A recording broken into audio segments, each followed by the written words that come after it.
Everyone, welcome to a new series called Dumping Grounds. These are short episodes where I basically collect a bunch of decks which I theory crafted but then did not make it to the main channel for one reason or another.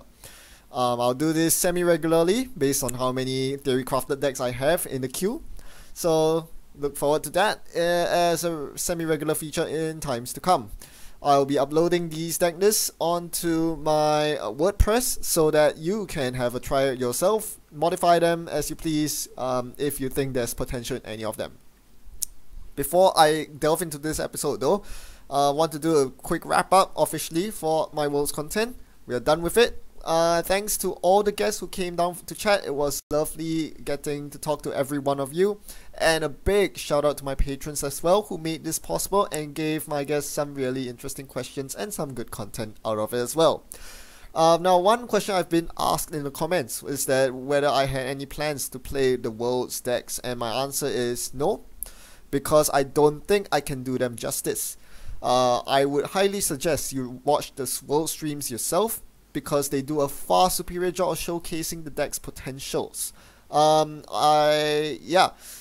given the massive coverage, thanks to Code Marvelous, as well as the official FFG stream, there's more than enough content on there for you to chew on. And I'm sure there's some post-Worlds content done by some other content creators as well. You can go check them out, or some other podcast avenues, for example, if you want to hear more about these decks. So I would not be playing the decks themselves, but I do look at these deck lists and I've drawn inspiration from them. I'm sure all of you have known, if you have watched my previous videos, you would know that I've had a series of inspired videos, and yes, those were directly inspired from World's decks. So there you go. Those are my takes on the World's decks, and I think that's more interesting as something to showcase on my channel than just the World's decks card for card. Finally, this World's content was a very good opportunity for me to get some guests on my channel and to do some interaction with players other than myself. As you all know, I don't do that much content with others because it increases the overhead in terms of producing videos. I produce videos pretty regularly, and that increases the overhead by quite a bit. That being said, I do not have any plans for collaboration in the near future, and this is something I would like to fill a bit. So if any of you have suggestions, do leave them in the comment section on what I can do to collaborate with other Netrunner players, Netrunner casters, notable members of the community, and so forth. I'm pretty open to any of these. If you have a good idea, I might just take you up on that. So with all that rambling out of the way, let's get into the dumping grounds. Our first deck we have to showcase today is a CTM deck. This is okay, so the idea for this deck was to punish the runner for trashing Mumbat Virtual Tour. My mind immediately forked two ways. One was in IG deck, for example, with hostile infrastructures and ridiculous trash costs thanks to IG's ability. But no, I decided to go to the CTM route instead, which punishes the runner for trashing by dishing out tags, and we stack Warroid trackers on them for double the punishment. The big problem I found with this deck was that it was getting a critical mass of virtual tours and Warroid trackers onto your scoring remote, where it serves the purpose of an Ash, you know, a very punishing thing to hit. You can steal an agenda, but you are going to take a huge tempo hit if you trash those virtual tours on Warroid trackers. The problem with that is that it took too much effort to amass a critical mass of these 6 upgrades that you see. And during that period, the runner can just abuse your centrals pretty freely and check your remotes, and there's nothing you can do about it because this deck doesn't even have the deck slots for hard-hitting use. So that got shelved pretty quick. Here's another deck I tried out, another NBN deck. You'll notice that I didn't really showcase that many NBN decks on my channel post Core 2 and Rotation. I've tried, trust me, I've tried, and this is one of them. This is a credit denial deck that basically it's like Headlock Rainer, except it's on the co-op side. It headlocks the runner by playing Scarcity of Resources, which basically burdens the economy as long as they're not a Magnum Opus, and then abuses the ID ability to grind them into the ground if their economy is not robust enough. You res all the product placements and all the advertisements, and now they're super poor, which opens a huge scoring window for you to score any of these agendas out. The best part about this is that you can even play around StimHack by playing the Never Advanced game, because I'm running biotic labels, I'm running G's Motor Bioroid, so I can even score 4-2s off the table if you don't check them. So I can have a pretty taxing remote with Toll Booth as the main carrying force to make taxing remote, and then just Never Advanced stuff to victory. This got canned pretty quickly as well because, well, it dies to Morpus, what else can I say? But even against non-Morpus decks, it can struggle at times because you just don't have the card draw necessary to get a critical mass of these cards going. Again, just same problem as CTM. Critical mass is very important, and if you don't have it, the runner can get rich pretty quick. Right, now on to the runner side. This is a very interesting deck, and I really wanted to make this work.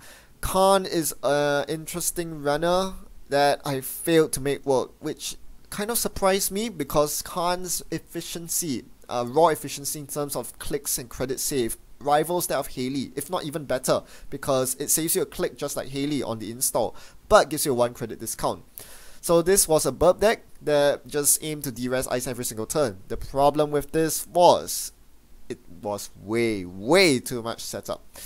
Ice Analyzer, getting Ice Analyzers out were tricky, and then during the deck building phase I got the shock of my life. Compromised Employee had rotated. I thought I had access to 6 copies of between Compromised Employees and Ice Analyzers for giving me a credit every time the corp reses an ice, but no Compromised Employees make this deck a lot worse.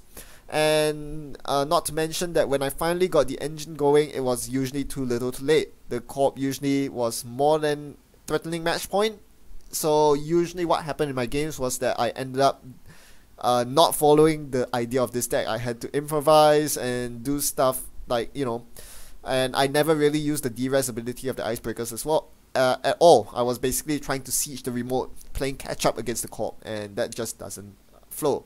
Not to mention that this deck dies to any win condition that isn't based on breaking ice, except for net damage, I guess, since I Caldera, but that's about it. Pretty weak deck. I wouldn't recommend playing this. Next, we have another, speaking of Headlock Reina, very interesting. I tried to make a Headlock Reina myself. Yeah, you don't see a Lamprey in there. This initially had Lamprey, but slots meet. So the main mode of credit denial for this deck is with D-Res, with Rubicon Switch, and Maxwell James. You'll notice there's a lot of Maxwell James in this deck, and for good reason. Not only is it D-Res, it's also Link for this deck. I even run the Archivist as a one-off just for the extra consistency on the Link, because we're not running any Link hardware like you usually do with Underworld Context decks. So I need the consistency of seeing Link early. So 4 copies between Maxwell James and Archivist, making big money with Mr. Phones, and then killing the corpse bank by using Rubicon Switch every single turn. At least that was the plan. In actual practice, I never once fired Rubicon Switch in my games, and the reason was simple. Even though it seems to have very good synergy with Xanadu and Reina's ability, unfortunately, by the time you get to that point, well, you never get to that point, because Rubicon Switch requires big money, and I never had enough money. Yeah, you really need stronger economy than this in order to use Rubicon Switch. Back then it was way easier when you had Temujin and Siphon. Without those 2 cards, you just can't float. Career Fair Liberator accounts is about as good money as you're gonna get in this deck, and once that Liberator account runs out, your Rubicon Switch isn't gonna do much. It doesn't help at all that your breakers are so expensive to use as well. So most of your money actually ends up being used on installing and using your breakers, rather than using Rubicon Switch. Oh, and playing More too. More is expensive as well. So there you go. This deck just doesn't really work. Perhaps if you really want to play Credit Denial, try a more HQ aggressive deck with Lamprey. That's probably a better direction to take than Rubicon Switch. So yeah, these are the 4 decks that I've been trying. I tried at least 1 or 2 games so far, and the practice just didn't match up with what I had in mind in theory. So yes, deck builders like myself often face these kind of hurdles as well. We don't always come up with good ideas, and here's a sneak peek into some of my failures. Hopefully it provides an interesting insight as to how I come up with my decks and why certain decks are worse than others. Well, let me know what else you want to see in future Dumping Ground episodes as well. Would love to hear. And in the meantime, as always, thanks for watching and thanks for your support. See you next time.